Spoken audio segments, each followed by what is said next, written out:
আসসালামু আলাইকুম। কিরম আছেন আপনারা সবাই? আমি এখন দাঁড়ায় আছি আমাকে চাষই ঐতিহ্যবাহী একটা মোড়। মোড়টার নাম হচ্ছে ডাক্তারবাড়ির মোড়। আর এক নামে সবাই পরিচিত, ওই নামটা না বলি। এখন আমি যে দোকানটার মধ্যে দাঁড়ায় আছি, এই দোকানটা হচ্ছে আমাকে চাষই আল মুক্কি জামে মসজিদ, চাষই কিয়ারের যে ইমাম সাহেব, মসজিদের ইমাম সাহেব, তার দোকান নাম হাসিবুল। এই দোকানে মোটামুটি সব কিছুই মালই পাওয়া যায়, পাইকারি বলেন খুচরা বলেন।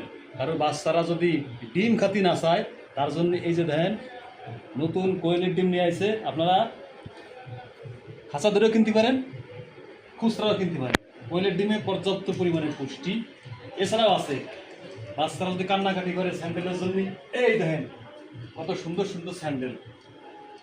স্যান্ডেল পাইকারিও খুচরা মূল্যে বিক্রি হয়। তাছাড়া বুড়ো বুড়ো বিটিকে তাও আজ পাওয়া যায়, নতুন বউকে স্যান্ডেলও এনে পাওয়া যায়। আর একটু ঘুরে ঘুরে আপনাকে দেখাই, এই যে দেখেন কত প্রকার স্যান্ডেল টয়লেট পরিষ্কারের জন্য। আর ক্লিনার আছে, চানাচুর ভাজা কটকটি যা বলেন, মালাই টালাই শুরু করে সব কিছু দোকানে পাইকারি এবং খুচরা মূল্যে পাওয়া যায়। যোগাযোগ করবেন কোন জায়গায় আমি আরেকবার করে দিচ্ছি, চাষই ডাক্তারবাড়ির মোড়, লোহাগড়া, নড়াইল। ভালো থাকবেন, সুস্থ থাকবেন, সবার সুস্বাস্থ্য কামনা করি। আজকের মধ্যে বিদায় নিচ্ছি। আল্লাহ হাফেজ।